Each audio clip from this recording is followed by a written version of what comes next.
So then I start seeing all this, and I'm like, at the time I had met Mariah Carey, and there was all that crap going on. So I'm like, you know what? What's all that crap going on? Well, she was coming off of Sony. Okay. You know what I mean? And, Tommy Mottola was her husband. Mm-hmm. And, when you're a star of that stature and you're also going to be a free agent in a record, and, okay, so let me rewind. So Mariah Carey goes to release Honey, right? And it wasn't a Power 106 record. We're a rap station now. I'd successfully, like, for instance, the Ain't No Fun stuff. Until the remix comes. Well, okay, so what had happened was, Ain't No Fun and stuff like that. They told me if I put those in our research and stuff like that, the auditorium testing, which is how radio stations decide what they're going to play as the recurrents and the gold records and the oldies and all of that. They said if I put Ain't No Fun in those records, they just fire me. You know what I mean? Because they were never going to play Ain't No Fun in those kind of records. Which is crazy because it's fucking, by 97, that's a classic. But not on the radio. They were never radio records. Crazy. So you got to remember, radio, the way that it was driven back then, is if it was not played as a radio or sent out as a single, then a radio station would not play it. Do you know what I mean? You weren't playing just cuts because you wanted to. Right. Like, I like track 7. Nah. Right. But that's what made me famous in Santa Barbara. Was that you were pulling... the because imports. alternative was such a young format that we had a huge gold base of David Bowie and all these kind of things, but we didn't have many new records. Right. You know what I mean? So if something like Nirvana came out, I'd take 4 cuts off the album, play them as currents, and then slowly, you know what I mean, run through them and literally decide the singles basically for the labels. Right. You know what I mean?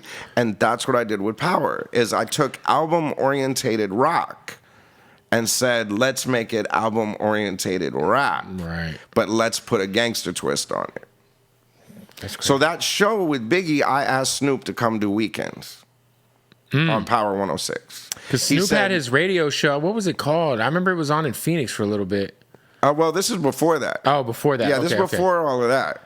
So Fuzzy wanted to do a show called Curb Serving. Okay. Shout out Fuzzy. Shout out to Fuzz, man. Connector. Which connected us to Snoop Dogg. Right. Because if it wasn't for Fuzzy introducing Snoop Dogg and bringing him to that show at the Palace, then none of it would have happened. Crazy. You know Shout what out I'm to saying? Fuzzy, man. Fuzzy's a legend. Oh, I just was with him a couple weeks ago. He brought the Dog Pound up here. Yeah, I love Fuzzy. Yeah. And so Fuzzy had this idea for Curb Serving, and everybody was like, that West Coast gangster rap shit. I was like, well, what about right after Friday Night Flavors, Right. So it's like 12 o'clock, 1 o'clock at night, give them the shot and see what happens. Right. But we would get all of this exclusive content out of those shows, Friday Night Flavors and, Curb Serving. We would get like midnight. He'd bring me Midnight Love, that had Snoop and Raphael Sadiq and, all of this kind of stuff. And I'd play them as currents. You know what I mean? They'd bring them to me and I'd be like, oh, let's play that as a current. So Snoop starts hearing this stuff, like, what are these guys doing? So I was like, yo, want to meet, come work for us. And we put him on Saturdays. I saw him at that show and I said, what's going on? He's like, I just got off death row. They cut off my stipend. Yeah, because that was kind of like right rough before time. the No Limit shit happened. Yeah, and I'm like, dude, well, why don't you come to work for us at Power 106? You can play your... What was like? What is the paycheck for Snoop Dogg to do a radio show in '97? $50 an hour. $50 an hour. I mean, he literally came and filled out the application and did it. But it was $50 an hour, and it wasn't. And this was a 2-hour specialty show, or was it longer? There was, I think, 4 to 4, 2 to 4, whatever it was. But and who was programming the music? Was it Snoop or was it you? He was. It Fuzzy? He could do whatever he wanted. So would he submit the songs? And Jeff Garcia and the Flavor Unit Jr. Shout and all out to them Jeff. guys. Yeah. So who was editing the songs that Snoop would bring in? Jeff Garcia. So Jeff was. I love Jeff. Jeff's my guy. Great. So we thought who would be the best producer for Snoop's show. The first time we heard it, we're like, we need to have Jeff Garcia do this because Jeff is literally the best producer in period. It's bar none. Yes. who then became our production director. Yeah. But if Cruz ever break up, I'm taking Jeff. And I love Cruz. I love Jeff, man. But Jeff is He's the GOAT. Well, but he made that show work. You know what I'm saying? And so Snoop's in there. A funny story. So Snoop's in there working one day, and I walk in, and I'm like, so what's up with you and Dre? You know, what's going on? Yeah. And he's like, oh, I just ain't talked to him and da-da-da-da-da and all this kind of stuff. And I'm like, okay. So Master P had been coming by the station like every morning, you know, trying to get No Limit Records on Power 106. And he says to me, he's like, hey, Snoop's doing weekends? And I say, yeah. He's like, well, what's he doing? Right. And I'm like, I don't, you know, whatever. He goes, I heard this song. I heard that song. You know, da-da-da-da-da. So I guess Snoop runs into Mystical or something like that. And then, you know, Master P says, let me get the hotline number.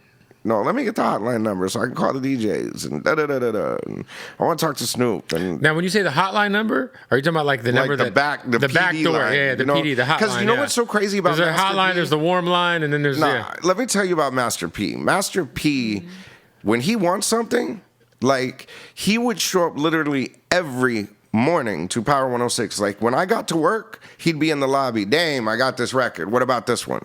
Dame, he'd go to the studio, come back. Dame, I got this record. What about it? Like his goal was to get a record on Power 106. It got to the point where I would not come through the lobby. I started going through the back door. We're trying to avoid Master P. Because I was trying to avoid Master. No, but this is how crazy Master P is in a good way.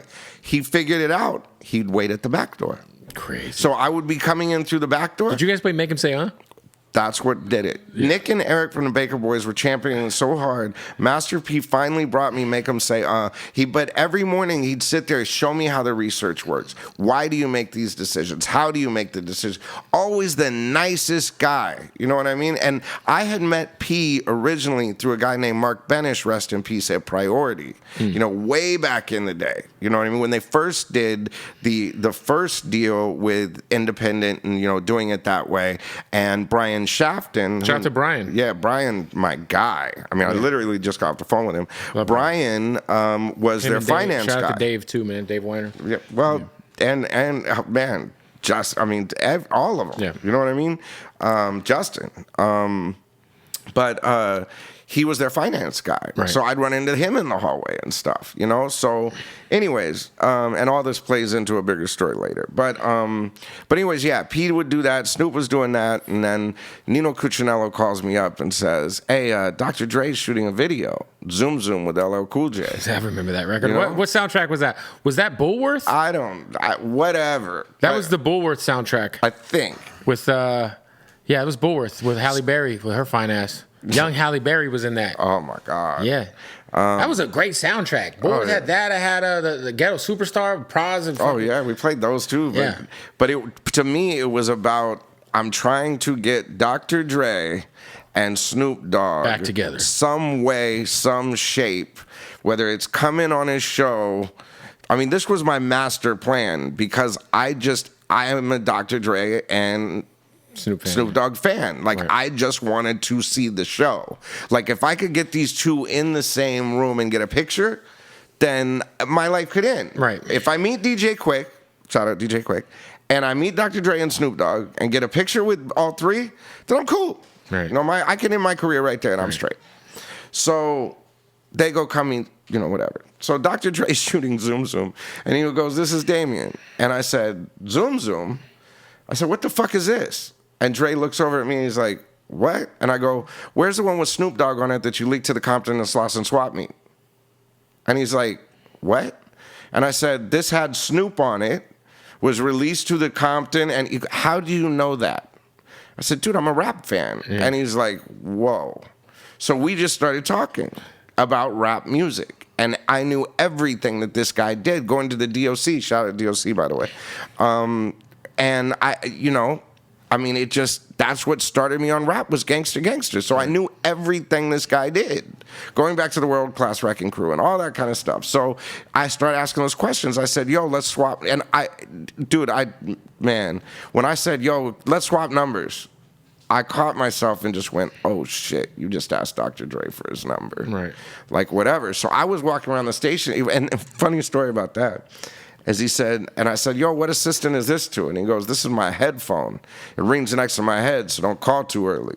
You know what I mean? Like, I was like, wow, he gave me, whatever. So he had just had the Aftermath and the Firm thing, and him and Jimmy weren't talking, none of that kind of stuff. So I was like, I need an excuse to call Dr. Dre.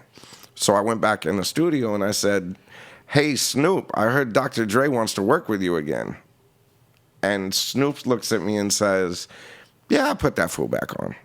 And I was like, okay. And so I'm like, how am I going to do this? And I go and I call Dre and I'm like, hey, what's going on? You know, Damien from Power 106, da-da-da-da-da. Hey, you know, it's kind of crazy. I was talking to Snoop yesterday. He said he wanted to work with you again. And he said the exact same thing. Put that fool back on. You know what I like? And that's how it happened. You know, and then it was crazy because he's like, hey, you on No Limit or something like that and this kind of stuff. I said, well, we have a Powerhouse coming up and Snoop is playing at the Powerhouse. Why don't you come to the Powerhouse and just be my guest? And he's like, think about it. So I'm like talking to his wife, you know, when she answers the phone before he gives it to Dre. Hey, man, I'm really trying to get him to come to the show. You should come to the show, blah, blah, blah, blah, blah. This is what I'm trying to do. And, you know, she was great. She was like, oh, he needs that, you know, da-da-da-da-da, all this. He needs to get out, do this stuff. And, you know, and it was, you know, I mean, it was, they both were in that phase, you know what I mean, in between, you know, and the death row thing. And they just had not seen each other since it, but there was no bad beef. Right. So what happened is Snoop comes in and I set up his dressing room, and shout out to Diana Obermeyer, genius lady promotion. Like she puts the name Snoop Dogg on the dressing room door, and I said, yo, I need a dressing room right next door for Dr. Dre. So as soon as Snoop walks in, I switched the Dr. Dre and Snoop Dogg nameplates. And Dre comes in. He's got 2 bottles of Tanqueray. Damn, I'm here, you know, whatever. And I'm like, there's your dressing room. I opened up the door and literally just went like that. And Daz, Corrupt, Snoop, Dre! You know, like, and they all started talking. So that was the first time they had seen each other since Death Row. The Death Row shit. Yeah. So I'm over there conspiring with DJ Jam, you know, who I love. DJ Jam, my dog. Jam. And I'm like, Jam, we got to find a way to get him to do a song on stage. It's Powerhouse. You know, if Dre go out there and do deep cover and nothing but a G thing, we got to rip the head off this thing. Like, come on, bro, let's do this. And Jam's like, damn, they started the conversation, but it just don't work like that. Just chill out, guys. Chill out. It'll happen, but chill out. Yeah. And I'm like, nah, I'm going to make this happen. Fuck that. You know, like, you know, all this stuff. So Dre's sitting on the side of the stage on a road case. Snoop is out there performing. And I walk over to Jam. I'm like, just play deep cover, play deep cover. And he's like, damn, the conversation started, but I'm not going to do that. I'm like, fuck this. And I walk over and I grab 2 mics from the guy and I hold them in front of Dre and I go, Dre, do it. Like, fucking do it. Look at this. Like, if you walk out there right now, do you realize what's going to happen? He goes, all right, fuck this. And he grabs the 2 mics out of my hand. And I look at Jam and I'm like, he's got the mics. And Jam's just like, fuck it. Puts it on, fucking Dre comes out. What up, Snoop? Surprised as fuck. Just Snoop's like, what the fuck's going on? Like, you know what I mean? It's just like, oh, hell yeah. And they did it. So Dre walks up to me right after and he hands me back the mics. He goes, that what you wanted, motherfucker? I said, no, I want an album. And he goes, don't push your luck. Like, you know, whatever. He's like, I'm out of here. And he fucking took off. But that started the relationship with Dr. Dre. Right. So then Nino calls me again. He goes, you need to come to office.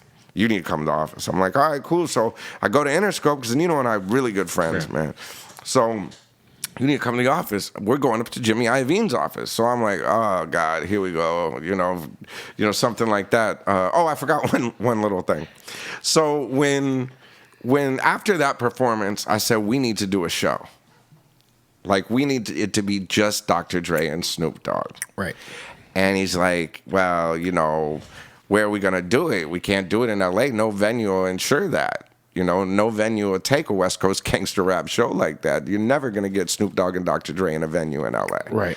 And we don't have a current single, you know, da-da-da-da-da. I'm like, well, you know, you can make an album, you know, da-da-da-da. So, you know, Dre sneaks over and starts making a song with the Master P thing, all this kind of thing.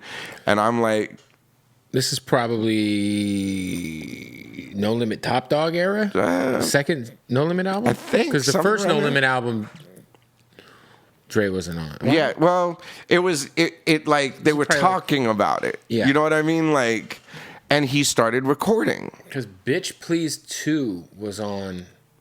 Well, Top Dog. I'm trying to remember well, this. That first Snoop Dogg album on No Limit, I was not a fan. Yeah, but it was kind of like the conversation was starting. So, that's good. you know, maybe there was some sessions, maybe there wasn't. And then the road to 2001 happens. Well, yeah. So then it was, let's do a show. Right. Like, let's get this together. And Dre is like, all right, I'll fucking do it. Right. And I'm like, Snoop, what do you think? He's like, all right, I'll fucking do it. And then I go to and then we go around, we can't get nobody to do it. So like not a venue. Right. So I'm like, just hang out. We're gonna do this Puffy in Paradise show in Hawaii. If the Baker Boys came up with that idea, if we do it in Hawaii, then maybe we can fly the winners to Hawaii like we did with this, and then we can skate past the whole venue thing and just do it in Hawaii. So then they're like, yeah, that's a good idea. Let's do that. Well, when Dre cut the promos, Snoop cuts the promos, I go on the air with it, Jimmy Iovine calls me. And he's like, bro, what are you doing? And I'm like, Jimmy Iovine? Hi? Like, you're Jimmy Iovine? Yeah. And he goes, bro, I have a bill on my desk for $250,000. Thank you, Nino. For a promotion in Hawaii that I'm hearing on the radio that has a producer that doesn't produce and an artist that I haven't seen since Death Row. And how the fuck did you get Dr. Dre's number? I don't even have it. Like, I'm trying to sell this label, blah, blah, blah, blah, blah. Right. Like, and I mean, the rumor was that he was going to sell Aftermath because of After the Firm and the Aftermath album. And the Aftermath album. So it was kind of like, and I was like, look, bro, you'll get your album. Yeah, trust me. Like, you're going to get it. I've been to the studio. I know he's working on something. You know, it was the early stages of Mailman and all of that kind of stuff. And just trust me, you're going to get it. And he goes, well, if this doesn't happen, I'm going to sue you for the $250,000. But go ahead and do it. And then I get a call from Dre saying, you need to come to the house. And I was like, what? And we're in the middle of all this. You know, like, it's all happening. Promotion's already on the air. And he goes, you need to come to the house. And I'm like I know where you live. You think I'm a fucking stalker? Like, you know, whatever. So I end up coming to the house. I walk in, and there's this little white kid in the booth going, Slim Shady, you a basshead. Why your face red? And I was like, oh, wait a minute. He's writing for you? And he goes, let me talk to you outside for a second. And I'm like, what? And he goes, let me talk to you outside for a second. I'm like, oh, no. You signed the white boy? And he goes, how do I break the white kid? And I was like, haven't you ever heard of Vanilla Ice? And he goes, bro, how do I break the white kid? And I was like, all right, I'll tell you what. You tell me the story of NWA from beginning to end, and I want to know everything from the World Class Wrecking Crew, Lonzo, what the room was like when Eazy-E did freaking Boys in the Hood, when Cube wrote it, who wrote this, who did that, what happened with DOC, blah, blah, blah, blah, blah, blah, blah. He goes, dude, you got all night? I was like, yeah, I do. And he's like, all right. So I sat on his washer and dryer. He sat on his stairs, and he proceeded to tell me the entire story of NWA from World Class Wrecking Crew and Warren and the House and, you know, Jinx and, you know, everything up until that point. About 6 o'clock in the morning, M comes out and goes, look, guys, I'm going home. I've been sitting here for hours. Y'all been telling these stories. I'm out of here. I said, no, you're going to the Baker Boys show, and you're going to announce that you're doing the Friday Night Flavors 10-year anniversary.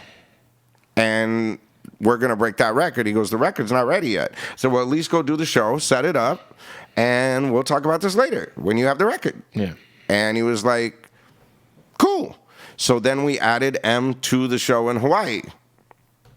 Crazy. So then M cut all the drops, and we added M to it, dropped Hi, My Name Is. So this was before Hi, My Name Is. You already added him to the show. Right. So, well, we did it right as we dropped Hi, My Name Is, because you really have to remember MTV, for all intents and purposes, broke Eminem. For sure. You know what I mean? So, you know, and I remember this one story. M came in my office. M called me up. And I mean, shout out to Sway and Tech, who had him on. Oh, no, the early... I mean, had him on, you know. Oh, yeah. I'm sorry. Sway and Tech and the Wake Up Show, all of that. But I'm saying but Hi, My Name Is was broken. Hi, My Name Is. You know what I'm saying? As far as that goes. Which made us know who he is. Yeah, so shout out Sway and Tech. No disrespect. Right. You know, I love those guys. But they're getting ready to drop Hi, My Name Is, and, you know, M used to call me a lot, like, what's this mean? What's that mean? You know, come to the studio and listen to this, or, you know, Dre, all of them did. So M calls me up, he goes, yo, can I stop by the office? I was like, yeah. I was like, what the fuck's going on? And shows up, he's like, yo, what's a buzz clip? And I'm like, what do you mean? And he's like, what's a buzz clip? I mean, everybody's so excited at the office, they're all saying congratulations and shit, and... I mean, I said, oh, dude, that's hot rotation at MTV. You're about to become a mega star. So if you want to go take your daughter to Taco Bell or McDonald's or whatever the hell you want to do right now, do it now, because tomorrow morning, you're not going to be able to go anywhere. And he's like, and he had this half look of like, wow, I made it. And half kind of like, wait a minute, what is that? Wait, I can't go out in public anymore? Right. Like, wait. And then he was like, yeah, cool. And he leaves, right? The next morning, M was everywhere, and I get the record. Hot 97 or MTV, just national. You know what I mean? So we broke it at the same time that they broke it on MTV. They literally did it at the same time. So then we had him do the drops. I called him back. I said, get back over here. We'll add him to the show, do the drops. And that was the Chronic 2001 tour. So when they got done with the Hawaii show. Crazy. Well, but check this out. So and this is how synergy works. Okay? This is why I always say consistency and repetition breeds familiarity. Familiarity breeds a relationship breeds teamwork, or synergy, and synergy, teamwork wins games. So we add him to the show, right? Then Dre, after the show, calls me up and says, we want to take this on the road, but no venue will take us across the country. So Hawaii was kind of the test run. The test run of what ended up being the Up in Smoke tour. Yeah. Yeah. Which I remember I've worked so hard as like a 12-year-old kid or however old I was to get the money to go to the warehouse and buy those tickets. Yeah. And it sucks because the date I went to in Phoenix, Ice Cube wasn't on the tour. He wasn't on but that shit was crazy. Dude, it was fucking. Dude, imagine but watch this. Imagine in Hawaii, it's 250 people. Okay? That's it? Yeah, that's it. In a hotel ballroom. So 250 people got to see Eminem, Dre, and Snoop in Hawaii. Yeah. What the fuck? Exclusive content for Power 106. That's crazy. And the reunion. And you've got M blowing up with Hi, My Name Is at that time. Crazy. Then they record Still DRE. Okay? Now, here's the funny thing about that. So Dre called me one night. He's like, yo, I think I got the record. And I was like, what? And he goes, you need to come to the studio. I got the record. And I was like, and keep in mind, during the recording process, JayZ wrote a song called Malibu Dre first. Okay? Didn't come out right. So Dre's like, I'm not doing that. You know what I mean? For people who don't know, JayZ wrote Dre's. Well, we'll get. It's getting there. so we're at A&M. He calls me to A&M. It's Scott Storch's first night, and he's sitting in the back. It's Mel Man. I think Doc was there. Some other people, and you hear him in the back just going bling bling bling bling bling bling bling bling bling bling bling, and the drum beat is playing, but I'm sitting there just going like, what the hell's going on? And he goes, well, JayZ's supposed to write a song. I don't know about do you remember the Malibu Dre? Malibu Dre was all right. Da, da, da, da, da. Well, we're going to give him another shot. You know Jay, because I had just broken Jay, you know what I mean? So he was like, is this the beat? And I was like, oh, hell yeah, that's the beat. And he goes, me and Snoop. And I'm like, oh, hell yeah, that's the beat. He goes, you can tee off on this? I'm like, that's the beat. And he's like, okay, send it off. 2 days later, he calls me up. He goes, you need to come back by the studio. I'm like, what? He goes, I think we got it. And I was like, what? And he goes, Still DRE. And I was like, what's Still DRE? He goes, the fucking single. We got it. And I was like, oh, I'm on my way. So we go to record one, or encore, one of the two. I walk in, I hear that record, and I said, thank you. And I literally took it out of his hand. He's like, where are you going? I said, I'm going to go play it. And he's like, okay. And that I just put it on the radio. I would love to hear the JayZ reference track to Still DRE. I've heard it. That'd be crazy. It's hilarious to hear Jay doing it in Dre's voice. Right. Which is also kind of funny to hear M doing like, to a new house on a new hill. And how would you feel if, what I mean? Right. I mean, those references. No, that's great. You know what I mean? Like M wrote, what's the difference between me and you? You know, like all of those kind of, all that's, he wrote all that stuff for Dre. I mean, think how genius Eminem is. You know what I mean? Bitch Please Part 2, he wrote the whole fucking record. You know what I mean? Snoop's parts and his, I think. You know what I mean? He wrote the whole, I know he wrote Nate's parts, and Nate told me. You know what I mean? Like, that's crazy. And even Till I Collapse, he wrote that for Nate. For Nate. And Nate just came in and sang it. Oh, I'm doing my session work now. I'm like, what? I'm going over to see him. I'm going to go do my session work. Shout out to Nate, Dogg, man. Rest in peace, man. The GOAT. One of my best friends ever, and I loved him. Yeah, he was great, man. But yeah, so that's how it all started. And then I started playing. Literally, that's when I realized how much power we had. Because I took Still DRE, handed it to Steve Smith, and they played it on Hot 97 in New York. But it was like just hit him over the head with it. But then Power 105 came on. This is a little bit later. Power 105 came on in New York, and JayZ immediately went over there because, you know, people weren't fucking with Hot 97 like that. They weren't breaking their records and were threatening to take records off. And they just had the Little Kim shooting and all this kind of stuff. So I get a call, and it's like, yo, you need to go to Hot 97 and fix all this shit. And I was like, what? And they go, Summer Jam's not booked. Right. Flex won't sign his contract. JayZ's on this new station called Power 105 saying fuck Hot 97, and they don't have a music director, and if you're going to New York. And so I went to New York and cleaned up the Little Kim stuff, finished booking Summer Jam, pulled JayZ off of Hot 97, and got Flex to sign his contract. For people who don't know, Power 106 and Hot 97 were owned by the same company for a long time called MS Communications. But Steve was the consultant behind both of them. Right. Now, what's even crazier is, so when Dre called me about the test run, 2001, keep in mind, I was working at Summer Jam. They did Hot 97. I see that Steve Smith owns the company with Brad Patrick and Randy Bazzelli that's doing all the staging. So that's what I used in Hawaii. Do you see what I'm saying? The Summer Jam infrastructure to do the Chronic shit, right? So when Dre said, I want to go on tour, he's like, well, I'll just use the people that we used in Hawaii because that was a great test run. Now, how do I get it across the country? Well, I'm like, wait a minute. I'm like, Jay Brown, who manages JayZ, his wife works for Magic Johnson. So I'm like, well, why don't we get Magic Johnson to be the promoter? And then he'll open up all the venues for us because he's fucking Magic. Yeah. You know what I mean? And he's like, good idea. Can you make it happen? And I was like, yeah.